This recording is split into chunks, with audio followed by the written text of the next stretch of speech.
Палењето на сламата и страништата во оризовите ниви останува најголем проблем во борбата за намалување на загаденоста на воздухот во Кочанско.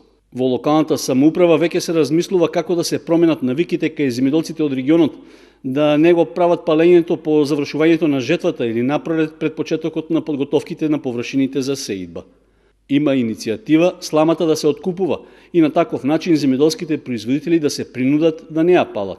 На последната седница на Советот на општината, градоначалникот на Кочани Никол Чоилиев рече дека иницијативата за ова дошла од швајцарските партнери, чија влада ја финансира изградбата на станицата за пречистување на отпадните води во Кочани. А во план е во постапката да се вклучи и Министерството за земјоделство. Нашите поддржувачи, посебно од швајцарската влада, се многу загрижени за овој проблем палењето на сламата и по долги дискусии излегна еден заклучок, не знам дали ќе успееме да го реализираме, меѓутоа јас ќе излезам со предлог до Министерството за земјоделие во иди на субвенциите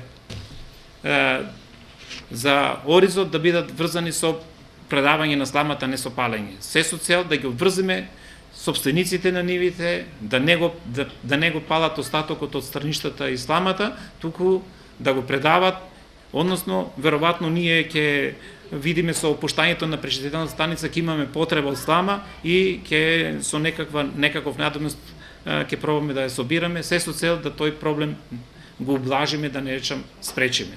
Градоначалникот додаде дека се размислува проблемот со палењето на сламата да се решава регионално, зашто тој иницирал состаноци со градоначалниците од соседните општини, но и со командирот на полициската станица и на територијалната противпожарна единица од Кочани. Целата идеја е да се изнајдат ефикасни мерки за да се спречи или намали палењето на сламата и страништата.